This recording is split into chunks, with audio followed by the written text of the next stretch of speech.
Hello and welcome to the Vaults of Terra. My name is Ed and today we're going to be continuing our Primark videos with a quick look at the Primarch of the Iron Warriors, known as Perturabo.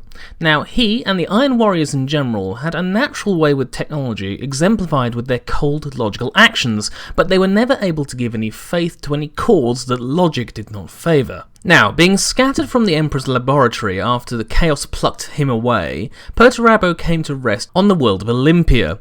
He was found climbing the mountains below the elevated city-state of Lochos. Realising this child was not normal to be climbing so high, the guards brought him before Damikos, the tyrant of Lochos.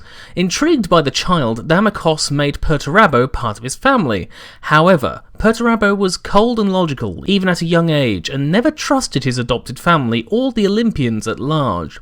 Even his name, Perturabo, was not as expected. It was not the name of one of Olympians' lost heroes, as was typical of the naming habits of the nobility, but was a title for the ancient ones who had prestigious abilities. Now, when he had grown enough, Perturabo waged wars for his adoptive father, warring right across the city-states of Olympia, designing and using the technologies previously unseen on the world to lay bloody siege to these mountainous fortresses, gaining vast experience as he warred across this world. He dominated most of the planet and earned the title as the Lord of Iron, a brutal and commanding presence, purging his enemies both externally and internally. He was loyal to his adopted father, but did not prevent Damikos' excesses, which would have hastened him towards his demise. However, in his time, Perturabo also suffered in secret with troubling visions of the Eye of Terror, although he did not know what he was seeing at the time. He did not admit this to anyone, seeing it as a sign of weakness. When his true father arrived, Perturabo immediately swore fealty to the Emperor. Returning with his father to Terra, he ended up spending much of his time with Magnus the Red, the only other Primarch Perturabo could have called a friend amongst his brothers, as they both shared a desire for learning and knowledge. They both discovered secrets about humanity's past beyond the Age of Strife, and Perturabo particularly came to admire the fragmented works of Leonardo da Vinci, connecting with another man of science from an age-long past. Of all the Emperor's sons, Perturabo was one of the most interested in sciences and the knowledge of technology, having the most raw talent for these subjects of any of his brothers. When Perturabo took command of his legion, however, he was unhappy with their past performances and decided to use the ancient practice of decimation as a punishment, with 1 in 10 legionaries, chosen by lottery, being beaten to death by their comrades, showing the true brutality of his nature.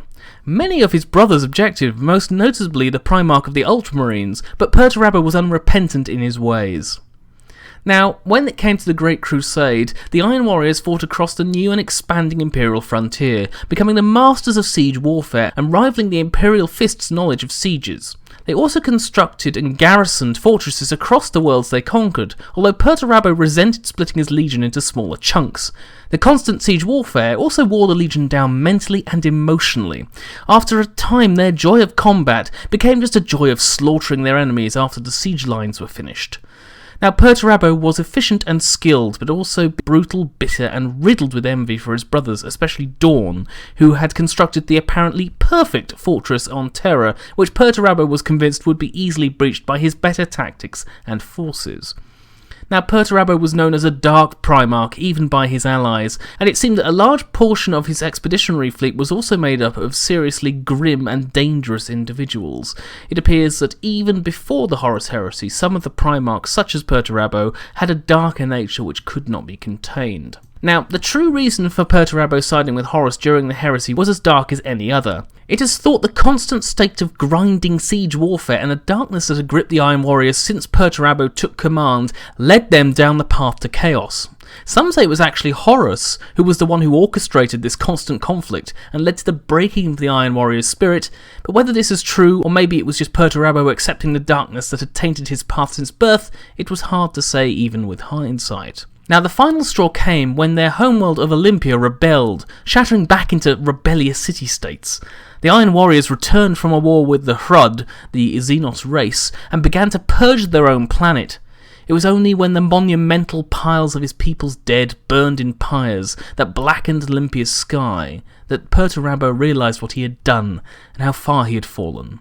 He knew the virtual genocide of his people could never be forgiven by the Emperor, but Horus not only forgave him, but honoured him for his dedication to his duty.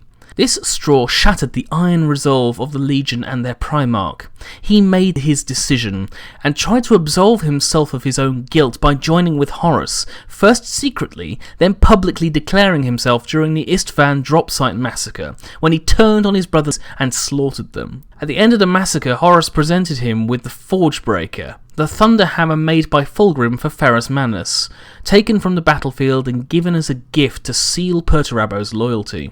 Now, after the first siege of Hydra Caudatus, where the Iron Warriors broke and savaged the fortress of the Imperial Fists, Perturabo was approached by Fulgrim to help him gain unimaginable power in the form of the Angel Exterminatus.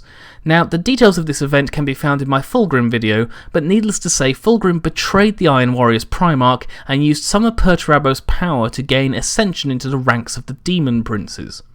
Now, leaving the Crone world on which this happened, Perturabo vowed to learn more about Deamonhood and travelled to the Eye of Terror to do so.